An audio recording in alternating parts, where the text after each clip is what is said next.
નમસ્કાર દર્શક મિત્રો, જીએસટીવી અને ધ એચબીકે ન્યૂ હાઈસ્કૂલના સંયુક્ત ઉપક્રમે આયોજિત પાસ થવાના પંચામૃતના આજના આ એપિસોડની અંદર હું આપ સૌનું હાર્દિક સ્વાગત કરું છું. ધોરણ 12 સાયન્સ સેમિસ્ટર 4 ની અંદર ફિઝિક્સમાં આજે આપણે પ્રકરણ 6 ની ચર્ચા કરવાની છે. વિદ્યાર્થી મિત્રો, તમારું પ્રકરણ 6 એટલે ન્યુક્લિયસ. ન્યુક્લિયસ એટલે પરમાણુનો એવો વિસ્તાર કે જેની અંદર આવેલા ઘટક કણો જે છે એ સમગ્ર પરમાણુના દળનું પ્રતિનિધિત્વ કરે છે. જે આપણે જાણીએ છીએ પ્રોટોન, ન્યુટ્રોન અને ઇલેક્ટ્રોન, એમાં સૌ પ્રથમ શોધ થઈ ઇલેક્ટ્રોનની થોમ્સન દ્વારા. પરંતુ એણે જોયું કે ભાઈ ઇલેક્ટ્રોન જે છે એ નેગેટિવ ચાર્જ ધરાવે છે, પણ એ એવું ના શોધી શક્યા કે ભાઈ જો પરમાણુ વીજભારની દ્રષ્ટિએ તટસ્થ છે તો એવો બીજો કયો કણ અસ્તિત્વ ધરાવે છે. અને એણે એક મોડેલ રજૂ કર્યું, પ્લમ પુડિંગ, અને એ ત્યાં રહ્યું. ત્યાર પછી રુથરફોર્ડ આવ્યા અને રુથરફોર્ડે એની એ જે થિયરી હતી એની ઉપર એક્સપેરિમેન્ટ કર્યા અને એણે સોનાના વરખ ઉપર આલ્ફા વિકિરણનો મારો ચલાવ્યો અને એ જે આલ્ફા રેઝ હતા એનું ડિફ્લેક્શન થયું અને પછી અસ્તિત્વનો આવિષ્કાર થયો ન્યુક્લિયસનો. અને હવે તો આપણે એવું કહી શકીએ કે ન્યુક્લિયસનો જમાનો આવી ગયો અને ન્યુક્લિયર એનર્જીનો પણ. તો આ ન્યુક્લિયસ જે છે એની અંદર કેન્દ્રની અંદર જે છે એ પ્રવર્તતા બળો કેવા હોય છે, ન્યુક્લિયસની ત્રિજ્યા શું છે, ન્યુક્લિયસનું સ્થાયીપણું શું છે કે એની બંધન ઉર્જા છે. આવા તમારા જે પરીક્ષાલક્ષી મુદ્દાઓ છે એની ચર્ચા કરવા માટે આપણી સાથે ઉપસ્થિત છે શ્રી જોય ચાવડા. તો જોયભાઈ, વિદ્યાર્થીઓને તમે એવું માર્ગદર્શન આપો કે જેની અંદર તમારું જે બોર્ડનું વેટેજ છે એ પ્રમાણે એ લોકો પૂરેપૂરા માર્ક્સ મેળવી શકે.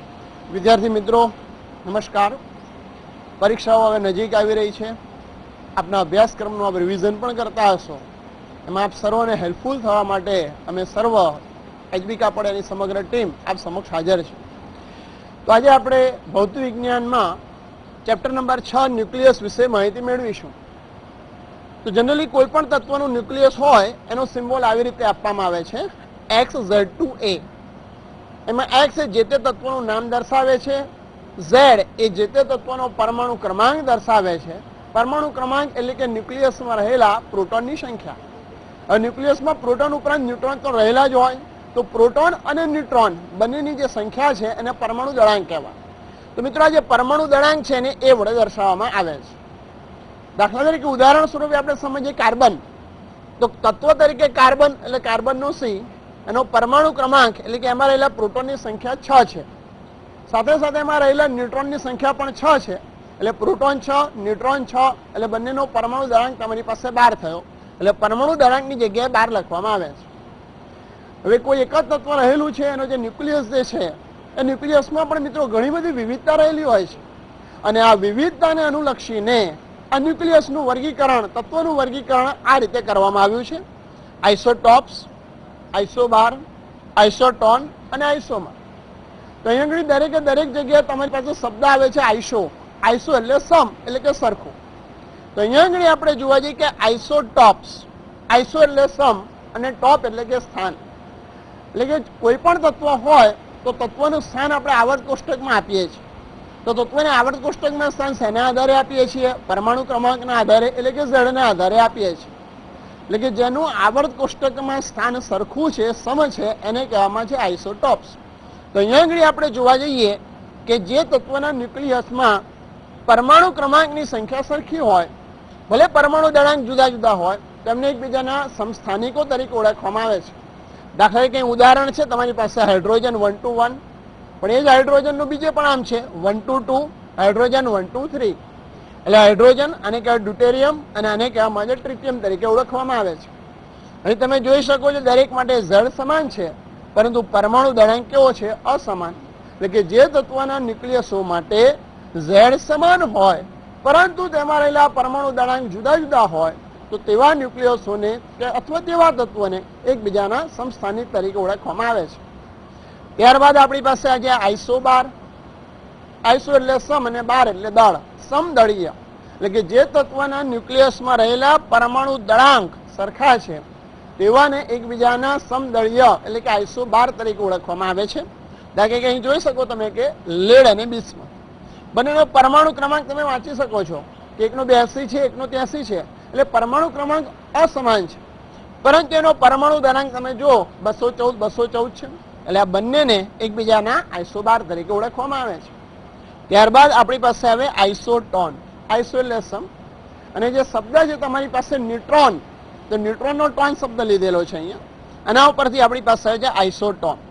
તો અહીંયા આગળ તમે જોઈ શકો છો કે ક્રિપ્ટોન અને રૂબિડિયમ તો 36 થી 86, 37 થી 87 બંનેની અંદર ઝેડ અસમાન છે, બંનેની અંદર એ સમાન છે, પરંતુ એ અને ઝેડ નો જ્યારે તફાવત લેવા આવે ત્યારે તમારી પાસે ન્યુટ્રોનની સંખ્યા આવે અને ન્યુટ્રોન અંક કહેવાય.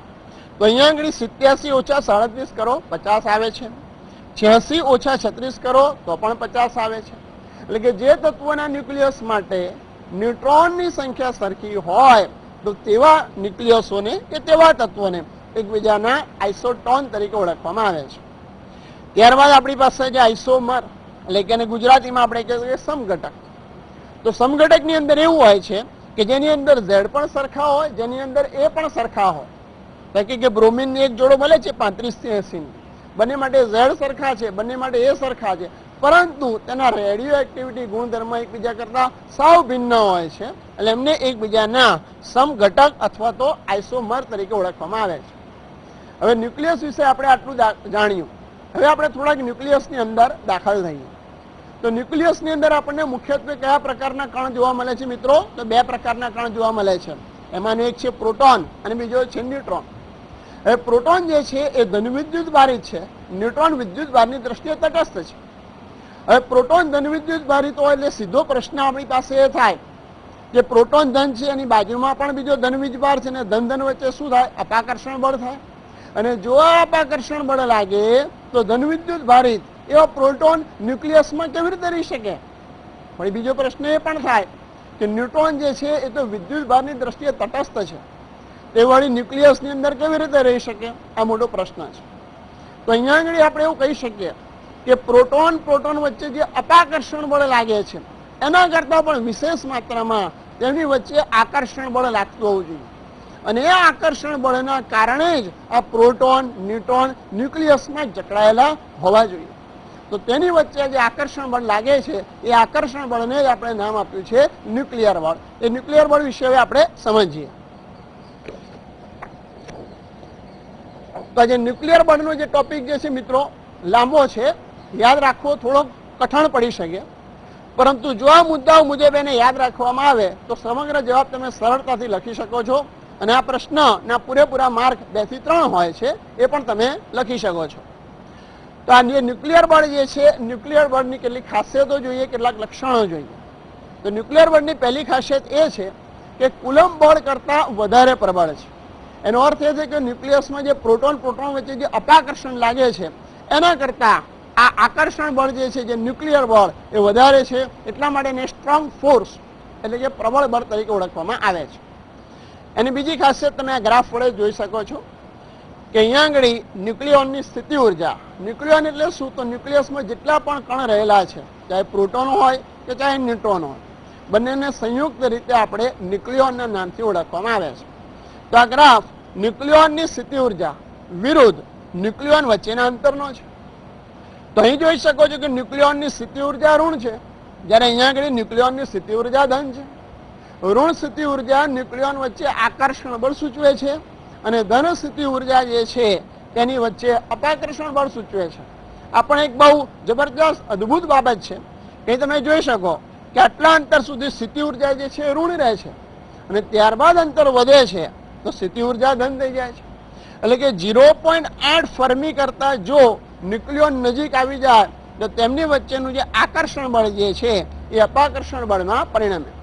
આમ જો ન્યુક્લિયોન વચ્ચેનું અંતર 0.8 ફર્મી હોય તો તેમની વચ્ચે આકર્ષણ બળ લાગે, અને જો તેમની વચ્ચેનું અંતર 0.8 ફર્મી કરતા ઓછું હોય તો અપાકર્ષણ બળ લાગે છે. અને ત્રીજી લાક્ષણિકતા જોઈએ. ત્રીજી લાક્ષણિકતા એ છે કે વિદ્યુત ભાર પર આધારિત નથી.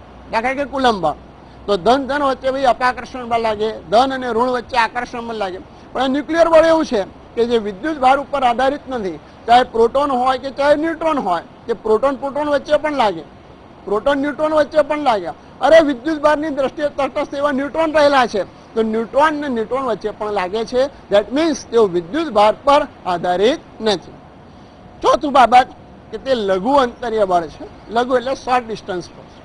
એક બાજુ ન્યુક્લિયસની અંદર તમે જુઓ કે પ્રોટોન વચ્ચે અપાકર્ષણમાં લાગે છે. It's a long distance force. ગુરુ અંતરીય બળ છે. ગુરુ અંતરીય બળ છે એટલે દૂરના અંતર સુધી તે લાગે છે. પરંતુ એની સામે આ જે બળ જે છે એ લઘુ અંતરીય બળ છે, એટલે કે 0.1 ફર્મી જેટલા કે એથી વધારે અંતર સુધીના ન્યુક્લિયન હોય તો નજીક નજીકના વચ્ચે જ લાગે છે, દૂર દૂરના વચ્ચે ન્યુક્લિયન વચ્ચે તો લાગતું નથી. બીજી બાબત કે મૂળભૂત બળ નથી. અત્યાર સુધીના 4 મૂળભૂત બળો જે છે, સ્ટ્રોંગ ફોર્સ છે, વીક ફોર્સ છે, ગુરુત્વાકર્ષણ બળ છે, કોલમ્બિયન બળ છે, આ બધા બળોને અત્યાર સુધી આપણે મૂળભૂત બળો કહીએ છીએ. એમાંનું જે સ્ટ્રોંગ બળ જે છે એ સ્ટ્રોંગ બળ એટલે જ ન્યુક્લિયર બળ. તો અત્યાર સુધી આ સ્ટ્રોંગ બળ જે છે એને આપણે મૂળભૂત બળ તરીકે સ્વીકારતા હતા, પરંતુ હવે આ બળને આપણે સ્ટ્રોંગ બળ તરીકે સ્વીકારતા નથી. એનું કારણ શું?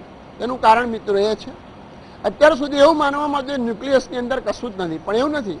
ન્યુક્લિયસની અંદર ક્વાર્ક્સ કણ હવે માનવામાં આવે છે, એટલે ક્વાર્ક વચ્ચે જે બળ લાગે છે એ બળને જ હવે કુલમ બળ તરીકે સ્વીકારવામાં આવે છે.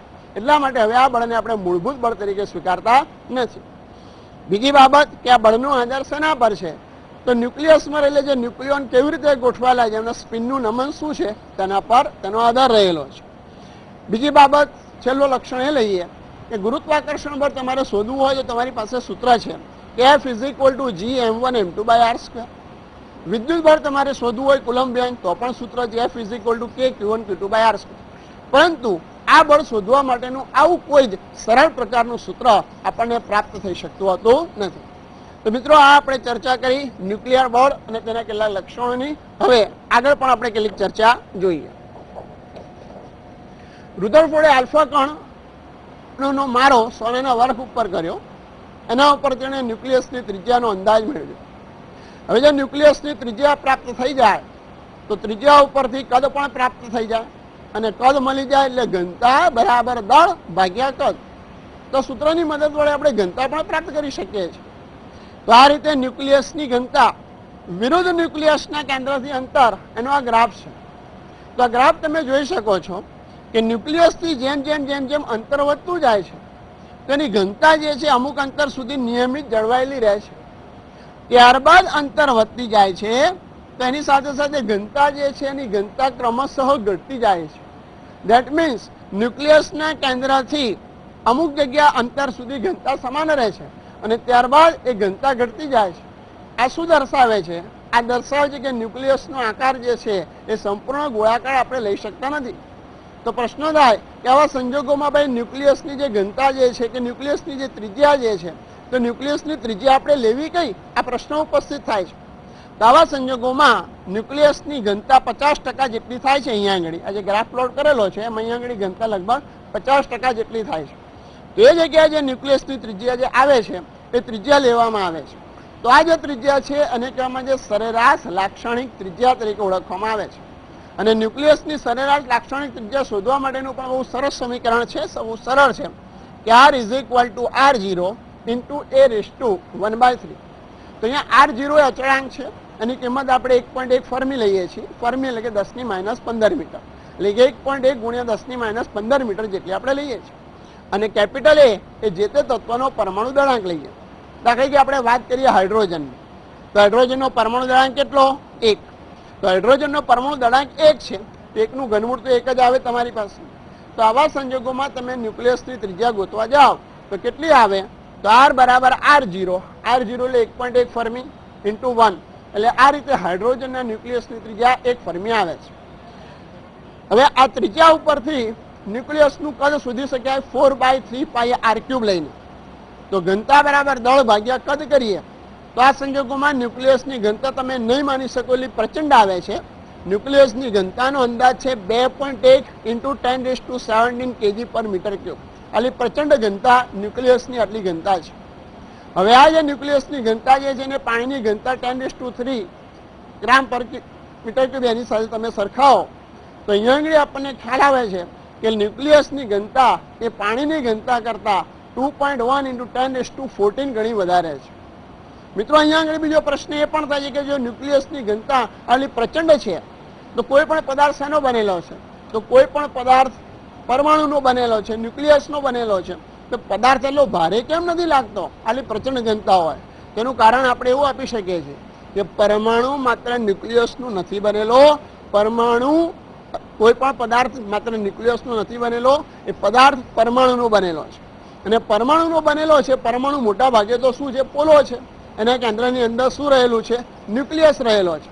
અને પરિણામ સ્વરૂપે મોટા ભાગનું પોલાણ હોવાના કારણે એનું કદ વધી જાય, અને જ્યારે કદ વધી જાય ત્યારે ઓબ્વિયસલી ઘનતા ઘટી જાય, અને એના કારણે જે તે તત્વ આપણને કેવું લાગતું હોય છે? પ્રમાણમાં હલકું લાગતું હોય છે. એની પાછળનું આ જ રહસ્ય છે. કોઈ પણ પ્રકારનું તત્વ હોય, ચાહે સોનું હોય, ચાંદી હોય, તાંબુ હોય, યુરેનિયમ હોય, ઓક્સિજન હોય, ગમે તે હોય, એની ઘનતા જે છે દરેકે દરેક ન્યુક્લિયસ માટે કેવી રહેતી હોય છે? સરખી રહેતી હોય છે. આ ચર્ચા પછી હવે આપણે આગળ વધીએ કે ન્યુક્લિયસનું સ્થાયીપણ. તો ન્યુક્લિયસનું અહીંયા આગળ તમે પરમાણુ ક્રમાંક વિરુદ્ધ એનનો આલેખ દોરેલો છે. તો સ્થાયી એવા હલકા તત્વો જે છે કાર્બન 6 થી 12, તો આવા સ્થાયી એવા હલકા તત્વો માટે ઝેડ અને એન બંનેની સંખ્યા સરખી છે.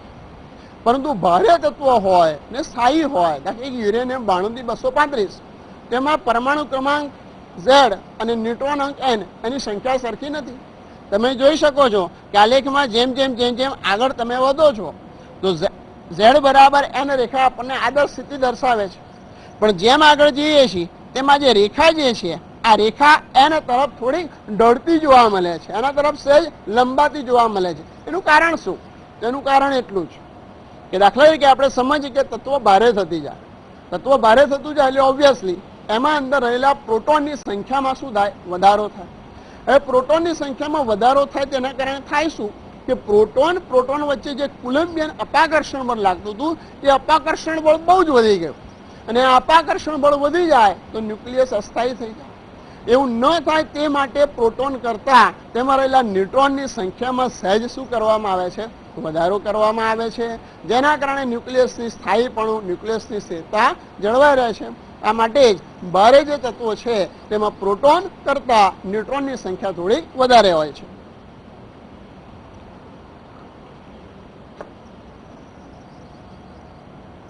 હવે કેટલાક બીજા મહત્વના પદો આપણે સમજીએ કે કેટલાક શબ્દો છે આપણી પાસે. એટોમિક માસ યુનિટ, કે મિત્રો ન્યુક્લિયર ફિઝિક્સ જે છે તો ન્યુક્લિયર ફિઝિક્સમાં નાનામાં નાના કણ સાથે પાર પાડવાનું હોય છે. હવે જ્યાં જેવી જરૂરિયાત હોય ત્યાં એવો જ એકમ વાપરવો પડે. દાખલા કે તમે બટાક લેવા ગયા તો ત્યાં આગળ કિલોગ્રામ શબ્દ વાપરી શકો છો, પણ સોનું લેવા જાઓ તો એવું ના પૂછી શકાય કે કેટલા ભાવે કિલો આપ્યું, તો ત્યાં આગળ તોલો એકમ આવી જાય. એટલે જ્યાં જેવી જરૂરિયાત હોય એવો એકમ વપરાય. તો પરમાણુ સૂક્ષ્મ છે તો એમાં રહેલા પ્રોટોન, ન્યુટ્રોન, ઇલેક્ટ્રોન તો કેટલા સૂક્ષ્મ હોય.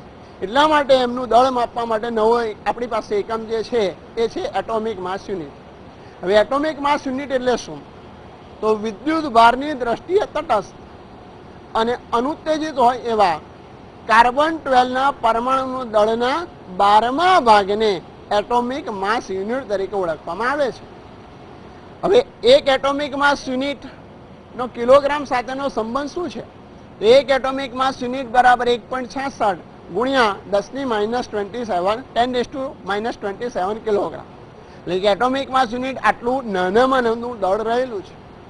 તો તરત ને તરત બીજી મહત્વની વ્યાખ્યા આવે છે કે ઇલેક્ટ્રોન વોલ્ટ. તો ઇલેક્ટ્રોન વોલ્ટ કોને કહી શકાય? તો 1 વોલ્ટના વિદ્યુત સ્થિતિમાનના તફાવતની અસર હેઠળ ઇલેક્ટ્રોનને જ્યારે પસાર કરવામાં આવે ત્યારે એની ઉર્જામાં જે કંઈ પણ ફેરફાર થાય તેને ઇલેક્ટ્રોન વોલ્ટ તરીકે ઓળખવામાં આવે છે. હવે ઇલેક્ટ્રોન વોલ્ટ એ પણ ઉર્જાનો એકમ છે, જૂલ એ પણ ઉર્જાનો એકમ છે. તો બંને વચ્ચે કંઈક સંબંધ તો હોવાનો ને. તો અહીંયા બંને વચ્ચે સંબંધ તમારી પાસે પ્રાપ્ત થાય છે. એક ઇલેક્ટ્રોન વોલ્ટ બરાબર 1.6 × 10⁻19 જૂલ પ્રાપ્ત થાય. હવે આઇન્સ્ટાઈનનું સમીકરણ આપણે યાદ કરીએ, E =Δmc². આ સમીકરણ કહે છે કે દળ જે છે એને અનુરૂપ કંઈક ઉર્જા પ્રાપ્ત થાય છે. તો અહીંયા આગળ જો દળનો તફાવત તમારી પાસે 1 એટોમિક માસ યુનિટ હોય તો તમારી પાસે કેટલી ઉર્જા ઉત્પન્ન થાય? તો મિત્રો જો એટોમિક માસ યુનિટ 1 એટોમિક માસ યુનિટ આટલી દળનો તફાવત હોય તો એને અનુરૂપ જે ઉર્જા ઉત્પન્ન થાય એ ઉર્જા હોય છે 931.48 મિલિયન ઇલેક્ટ્રોન વોલ્ટ. આટલી ઉર્જા ઉત્પન્ન થતી હોય છે. આ 3 પદોની આપણે કેમ ચર્ચા કરી? કારણ કે હવે બહુ મહત્વનો જવાબ છે આપણી પાસે, દળ, ક્ષતિ અને બંધન ઉર્જા. એ સમજવા માટે આ 3 પદ જાણવા જરૂરી હતા. ચલો હવે આપણે સમજવા કરીએ કે દળ, ક્ષતિ. કે આકૃતિમાં મિત્રો તમને એક પ્રોટોન દર્શાવેલો છે, એનું દળ છે એમપી. એક ન્યુટ્રોન દર્શાવેલો છે, એનું દળ છે એમએન. હવે આ પ્રોટોન અને આ ન્યુટ્રોન બંનેનું દળ કરવામાં આવે તો બંનેનું દળ આવે છે 2.0165 એટોમિક માસ યુનિટ. અહીંયા મિત્રો એક આ બાબત ખાસ યાદ રાખજો કે આ પ્રોટોન અને ન્યુટ્રોન હજી ન્યુક્લિયસમાં બંધાયેલા નથી. આ પ્રોટોન અને ન્યુટ્રોન મુક્ત અવસ્થામાં છે, ન્યુક્લિયસમાં જકડાયેલા નથી. આ મુક્ત અવસ્થામાં રહેલા પ્રોટોન અને ન્યુટ્રોનનું દળ આપણે કહીએ છીએ 2.0165 એટોમિક માસ યુનિટ. હવે ધારી લઈએ કે આ પ્રોટોન અને ન્યુટ્રોન ભેગા થાય છે. હવે પ્રોટોન અને ન્યુટ્રોન ભેગા થાય છે અને એના કારણે તત્વો બને છે H122 એટલે ડ્યુટેરોન બને છે.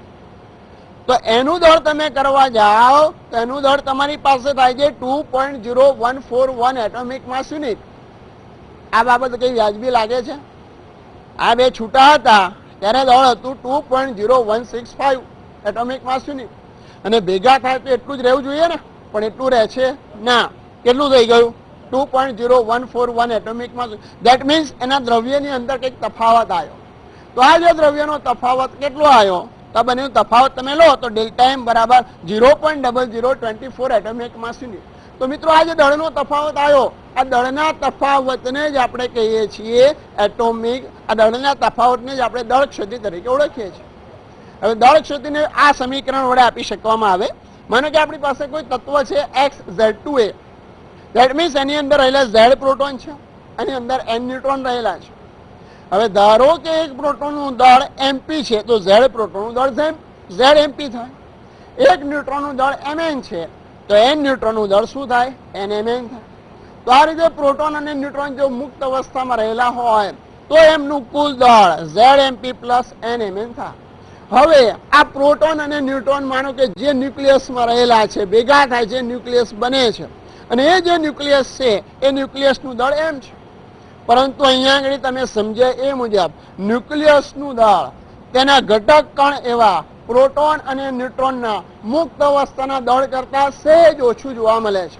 તો દળનો આ જે તફાવત આવે છે આ તફાવતને જ આપણે કહીએ છીએ દ્રવ્યમાન ક્ષતિ ડેલ્ટા એમ. એટલે આ રીતે તમારી પાસે દળ ક્ષતિની સરસ વ્યાખ્યા આવી ગઈ કે ન્યુક્લિયસનું દળ તેના ઘટક એવા ન્યુક્લિયોનના મુક્ત અવસ્થાના દળ કરતા સહેજ ઓછું હોય તો દ્રવ્યમાનના આ તફાવતને જ કહેવામાં આવે છે દળ ક્ષતિ. તો હવે તમને થાય કે ભાઈ આ દ્રવ્યમાનનો તફાવત ગયો ક્યાં? તો આ દ્રવ્યમાનનો તફાવત ક્યાં ગયો? ઉર્જાની અંદર પરિણમ્યો. તો દ્રવ્યમાનનો આ તફાવત જે આવે છે ડેલ્ટા એમ, તો એને અનુરૂપ ઉર્જા મળે છે. અહીંયા આગળ આપણે કીધું છે કે દ્રવ્યમાનનો તફાવત એક એટોમિક માસ યુનિટ હોય તો ઉર્જા કેટલી આવે? તો 931.48 મિલિયન ઇલેક્ટ્રોન વોટ. તો ઓબ્વિયસલી અહીંયા આગળ દ્રવ્યમાનનો તફાવત 0.0024 એટોમિક માસ યુનિટ છે. તો એને અનુરૂપ ઉર્જા ક્યાં ગઈ? અને અનુરૂપ ઉર્જા કેટલી આવી? તો એને અનુરૂપ ઉર્જા આવે છે 2.24 મિલિયન ઇલેક્ટ્રોન વોટ. તો આ જે ઉર્જા જે છે આ ઉર્જા ન્યુક્લિયસમાં રહેલા પ્રોટોન અને ન્યુટ્રોનને એકબીજા સાથે બાંધવા માટે, એકબીજા સાથે જકડી રાખવા માટે વપરાય છે. અને આ જે ઉર્જા જે છે આ ઉર્જાને જ હવે આપણે ગણીશું બંધન ઉર્જા. એટલે આમ બંધન ઉર્જા એટલે શું? તો દ્રવ્યમાનની ક્ષતિ ડેલ્ટા એમ એને અનુરૂપ જે ઉર્જા આપણી પાસે પ્રાપ્ત થાય એ ઉર્જાને આપણે કહીએ છીએ બંધન ઉર્જા. તો અહીંયા આગળ ડ્યુટેરોન જે છે તો ડ્યુટેરોન માટે કેટલી આવી બંધન ઉર્જા? 2.24 મિલિયન ઇલેક્ટ્રોન વોટ. આની સાથે સાથે એક મહત્વની બાબત આવે છે ન્યુક્લિયોન દીઠ બંધન ઉર્જા. એનો સિમ્બોલ આપણે EBN વડે દર્શાવે છે, બાઇન્ડિંગ એનર્જી એકોર્ડિંગ ટુ ન્યુક્લિયોન. તો કુલ બંધન ઉર્જા જે તમારી પાસે છે એને ન્યુક્લિયોનની સંખ્યા વડે તમે ભાગો. દાખલા કે આપણે ડ્યુટેરોન માટે વાત કરી તો એની અંદર આપણે જોવા જઈએ કે એની બંધન ઉર્જા કેટલી આવી? 2.24 મિલિયન ઇલેક્ટ્રોન વોલ્ટ આવી. તેમાં રહેલા પ્રોટોન અને ન્યુટ્રોનની સંખ્યા એટલે ન્યુક્લિયોનની સંખ્યા કેટલી છે? 2 છે. તો 2.24 ભાગ્યા 2 કરો તો આપણી પાસે જવાબ આવે છે 1.12 મિલિયન ઇલેક્ટ્રોન વોટ. એટલે ડ્યુટેરોનની ન્યુક્લિયોન દીઠ બંધન ઉર્જા દર્શાવે. હવે ન્યુક્લિયોન દીઠ બંધન ઉર્જા જાણવાથી શું ફાયદો? તો ન્યુક્લિયોન દીઠ બંધન ઉર્જા જે છે તો ન્યુક્લિયોન દીઠ બંધન ઉર્જા એ ન્યુક્લિયસની સ્થાયીપણાનું, સ્થિરતાનું, સ્ટેબિલિટીનું માપ આપે. દાખલા તરીકે આપણે સમજીએ કે તમે હાથમાં પેન પકડેલી છે ખૂબ જ ધીરેથી અને તમારો મિત્ર તમારા હાથમાંથી પેન ખેંચે છે. પેન સહેલાઈથી ખેંચી ગઈ, દેટ મીન્સ એ ઓછા જોરથી પકડાયેલી છે. અને તમારો મિત્ર ફીટ પકડી રાખે તમારે ખેંચવા માટે બહુ જ બધી ઉર્જા જોઈએ, દેટ મીન્સ એ વધારે જોરથી જકડાયેલી છે. તો આવી રીતે જો ન્યુક્લિયોન દીઠ બંધન ઉર્જા વધારે હોય તો તેમાં રહેલા ન્યુક્લિયોનને મુક્ત કરવા માટે તમારે વધારે ઉર્જા આપવી પડે. અને ન્યુક્લિયોન દીઠ બંધન ઉર્જા ઓછી હોય તો તમારે ઓછી ઉર્જા આપવી પડે. આ ન્યુક્લિયોન દીઠ બંધન ઉર્જા એ ન્યુક્લિયસની સ્થાયીપણાનું, સ્થિરતાપણાનું માપ આપે. એના પરથી આપણે ન્યુક્લિયોન દીઠ બંધન ઉર્જા વિરુદ્ધ પરમાણુ દળાંકનો આલેખ આપણે જોઈએ. આપણા પરીક્ષામાં પૂછાતો હોય છે. તો આ લેખની ખાસિયતો મિત્રો જોઈ શકાય એવી છે. આ લેખ બહુ સરળ છે, તરત ખ્યાલ આવે એવો છે. આ લેખ તમે જોઈ શકો છો કે ધીરે ધીરે ક્રમશઃ આગળ વધે છે. જો શરૂઆતમાં જે છે આ લેખ એકદમ ઝડપથી આગળ વધ્યો, હવે ક્રમશઃ ધીરે ધીરે આગળ વધે છે. અને કોઈ એક સ્થાન પાસે આવી એટલે કે લોખંડ પાસે જ્યારે આવે છે, લોખંડ પાસે ત્યારે ન્યુક્લિયોન દીઠ બંધન ઉર્જા કેવી થાય છે? મહત્તમ થાય છે. અને ત્યારબાદ એ ક્રમશઃ ધીરે ધીરે ધીરે ધીરે શું થાય છે? ઘટે છે. એટલે પહેલી ખાસિયત આપણી પાસે આ થઈ કે આલેખ શરૂઆતમાં ઝડપથી વધે છે, ત્યારબાદ ધીમે ધીમે વધે છે, કોઈ સ્થાને મહત્તમ થાય છે અને ત્યારબાદ એની અંદર ક્રમશઃ ધીરે ધીરે ઘટાડો થાય. બીજી બાબત તમે ખાસ જુઓ કે આ જે તત્વો જે છે, હિલિયમની વધારે, લિથિયમની ઓછી, કાર્બનની વધારે, નાઇટ્રોજનની ઓછી, એટલે આ બધા જે તત્વો જે છે એની બંધન ઉર્જા એના પાડોશી જસ્ટ અડીને છે એવા ન્યુક્લિયોનની બંધન ઉર્જા કરતાં વધારે છે અને એના આ બધા જે છે એની ઓછી છે. એનો અર્થ શું થયો? આનો અર્થ એ થયો કે ન્યુક્લિયસનું બંધારણ જે છે સેલ પ્રકારનું છે, કવચ પ્રકારનું છે એવું દર્શાવે છે. બીજી બાબત આપણે એ જોઈએ કે લોખંડ જે છે તો લોખંડની બંધન ઉર્જા જે છે સૌથી વધારે છે. આપણામાં કહેવત છે કે કોઈ પણ કામ અઘરું હોય એટલે આપણે કહીએ કે લોઢાના ચણા ચાવવા જેવું કામ છે. તો અહીંયા આગળ લોખંડની બંધન ઉર્જા જે છે એ સૌથી વધારે, એટલે ખરેખર લોખંડના ન્યુક્લિયસને તોડવો એ લોઢાના ચણા ચાવવા જેવું કામ છે. આ વચગાળાના તત્વો જે છે ન્યુક્લિયોન દીઠ બંધન ઉર્જા સૌથી વધારે છે. એટલે જો કોઈ રીતે આ ન્યુક્લિયસને તોડવામાં આવે તો આમાંથી પ્રચંડ ઉર્જા જે છે, પ્રચંડ ઉર્જા ઉત્પન્ન થાય અને ન્યુક્લિયર વિખંડન કહેવાય. અને વજનમાં હલકા એવા જે તત્વો છે જેનો પરમાણુ દળાંક 10 કરતાં ઓછો છે તેને સરળતાથી કોઈક રીતે આપણે જોડી દેવામાં આવે કે તાપ ન્યુક્લિયર સંવલન પ્રક્રિયા, હાઈ ટેમ્પરેચર એને જોડી દેવામાં આવે, જેમ કે સૂર્યની અંદર જોવા જઈએ કે તાપ ન્યુક્લિયર સંવલન પ્રક્રિયા થાય છે, તે રીતે ઉર્જા પણ મેળવી શકાય. તો મિત્રો આ રીતે ખૂબ જ મહત્વના કેટલાક ટોપિકોની ચર્ચા કરી, પરીક્ષા માટે જે તમારે ખૂબ જ એવા ઉપયોગી છે. ખૂબ સરસ જોયભાઈ, પરીક્ષાલક્ષી મુદ્દાઓની અત્યંત રસપ્રદ અને તલસ્પર્શી ચર્ચા તમે વિદ્યાર્થીઓ સાથે કરી છે. હું માનું છું કે આ બધા મુદ્દાઓ તમે નોંધી પણ લીધા હશે અને પરીક્ષામાં અવશ્ય લખવાના પણ ખરા. ન્યુક્લિયર ફિઝિક્સના બે અગત્યની જે પ્રક્રિયાઓ કહીએ, ન્યુક્લિયર વિખંડન અને ન્યુક્લિયર સંલયન. વિખંડનનો ઉપયોગ આપણે ઉર્જા પ્રાપ્તિ કરવા માટે કરી લીધો, પણ સંલયન આપણા માટે એટલું શક્ય નથી. પરંતુ એના માટેનો જે પ્રોજેક્ટ છે ગાંધીનગરની નજીક આવેલા ભાટ ગામમાં આવેલો છે, ઇન્સ્ટિટ્યૂટ ઓફ પ્લાઝમા રિસર્ચ. ત્યાં કૃત્રિમ સૂર્ય એટલે આદિત્યનું એ લોકો નિર્માણ કરી રહ્યા છે. વિદ્યાર્થી મિત્રો, સમય મળે ત્યારે અવશ્ય લેવા જેવું એ ઇન્સ્ટિટ્યૂટ છે, એની મુલાકાત તમે ચોક્કસ લેજો. પણ અત્યારે તમારી પરીક્ષા ખૂબ નજીક આવી રહી છે, તો પૂરતા આત્મવિશ્વાસ અને પ્રબળ ઈચ્છા શક્તિથી પરીક્ષાની અંદર સારો સ્કોર કરી અને તમારો જે ગોલ છે એના માટેનું પરિણામ લાવવા માટે તૈયાર થઈ જાઓ. આવતીકાલે 4 થી 4:30 ની અંદર ખાસ કરીને ધોરણ 12 સાયન્સના ચોથા સેમિસ્ટરની અંદર ગણિતની અંદર એમાં પણ ખાસ કરીને કૂટ પ્રશ્નો જે વિદ્યાર્થીઓને અઘરા લાગતા હોય છે તો એની વિગતવાર ચર્ચા કરવાની છે. તો કાલનો એપિસોડ આપ જોવાના ચૂકતા નહીં. Thank you.